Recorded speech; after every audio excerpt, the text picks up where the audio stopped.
Hello students, class 9, chapter The Story of Village Palampur. Students, today's topic is how is land distributed between the farmers of Palampur. It means the land how the land distribution, we can say in other words distribution of land. land कैसे करके वहाँ पर distribute है. अब students, land is the most important input for farming. Land is the most important input for the farming. Unfortunately, not all the people engaged. Unfortunately, not all people are engaged in agriculture, have sufficient land for the cultivation. But in rural India, most of the people are engaged in the agriculture, like landless such as labour, जैसे labour के रूप में engaged है या वो किसी रूप में एंगेज्ड है, तो वो किससे है, यानी वो फार्मिंग में ही एंगेज्ड है. तो first student, total family in village Palampur 450. How many families? 450 families. Out of 450 families there are 150 family landless families. 150 क्या है? लैंडलेस. मोस्टली दलित. मोस्टली क्या है? मोस्टली दलित फैमिली है उसमें. जो 150 है जो लैंडलेस है. लैंडलेस का मतलब उनके पास नो पीस ऑफ लैंड.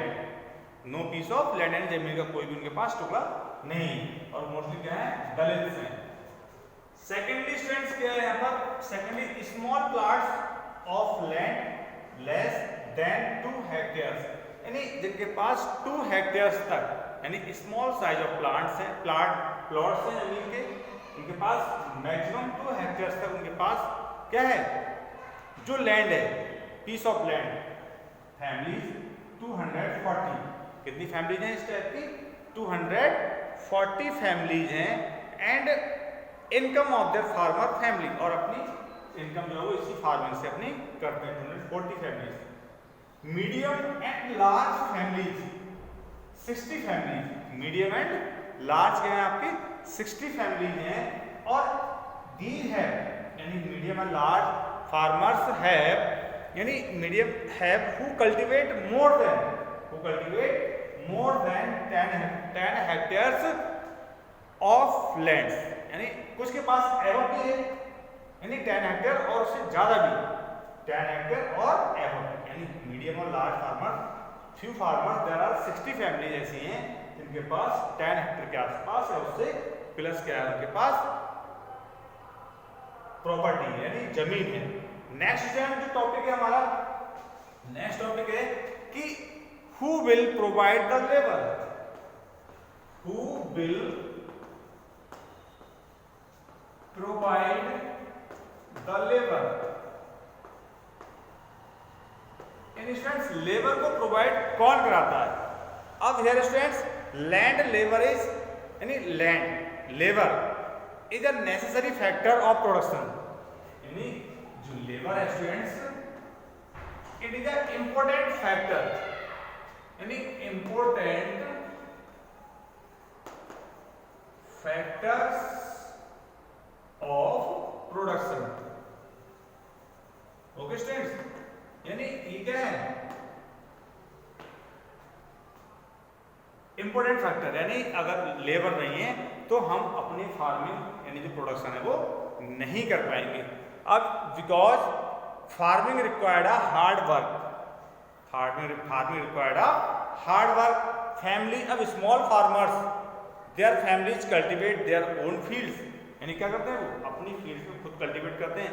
या landless farmers and small farmers work there in large farmers field for their livelihood, यानी अपनी आजीविका जीने के लिए, अपनी लाइफ पॉसिबल करने के लिए वो क्या करते हैं कि लार्ज जो फार्मर हैं, मीडियम फार्मर हैं, उनके खेतों में वर्क करते हैं. अब students, small farmer along with their families cultivate their own field, thus they provide the labor required for farming themselves. और इसीलिए वो क्या करते हैं कि जो स्मॉल फार्मर्स होते हैं वही लेबर को रिक्वायर्ड करते हैं, वही लेबर प्रोवाइड कराते हैं। Medium and large farmers hire farm labourers to work their fields.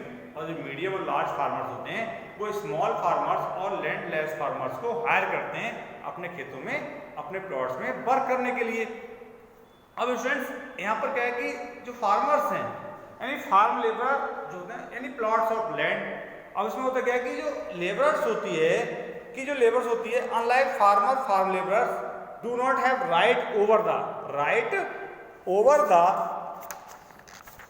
Right over the crop grown in the on the land. यानी जो क्रॉप हम ग्रो करते हैं, अब जो वेज होता है paid veg by the farmers for हुम दे वर्क, यानी जो पेड करते हैं वेज डेली वेज जो पैसा मिलता है उसको जो फार्म वर्क करते हैं, वेज कैन बी कैश और काइंड ऑफ क्रॉप्स, यानी कुछ कैश में क्रॉप कर देते हैं, कुछ उनके फाइन यानी क्रॉप्स के टाइप में जो क्रॉप्स हम परचेज करते हैं उसमें वो उसको कट कर लेते हैं। बट स्टूडेंट्स जो कैश और काइंड्स हैं बेस्ड वाइडली, यानी वहाँ पर डिफरेंट है। लोग बहुत कम पैसे, जब कहते हैं लेबर ज़्यादा होती है तो पैसा कम होता है, लेबर कम होती है तो पैसा अच्छा मिलता है। तो वहाँ पर लैंडलेस जो फार्मर कास्ट थे बहुत सारे थे तो इतना वेज अच्छा नहीं मिल रहा था।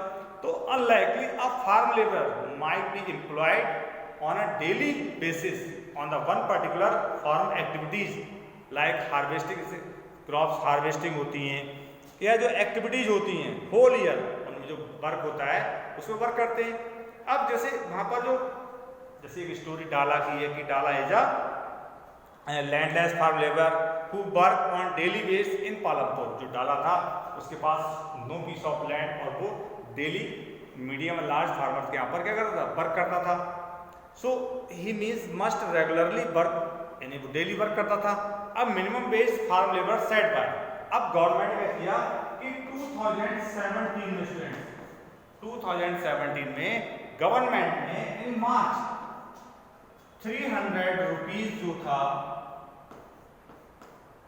300 रुपीज था वो एक फिक्स्ड वेज कर दिया। फिक्स्ड वेज था बट जो डाला था ये गवर्नमेंट ने फिक्स किया, बट जो डाला था वो 160 यानी एक डाला व्यक्ति था, डाला वो 160 रुपीज में वहां पर क्या करता था, वर्क करता था। तो there is heavy competition of work among the farm labourers in Palampur. तो पालमपुर में क्या था, बहुत हैवी कंपटीशन था वहां पर। किसके लिए? इसी वजह से कि लोग कम पैसे में वर्क करने को रेडी हो जाते थे। अब स्टूडेंट्स नेक्स्ट क्या है आपका, next topic will be next students, okay, so will be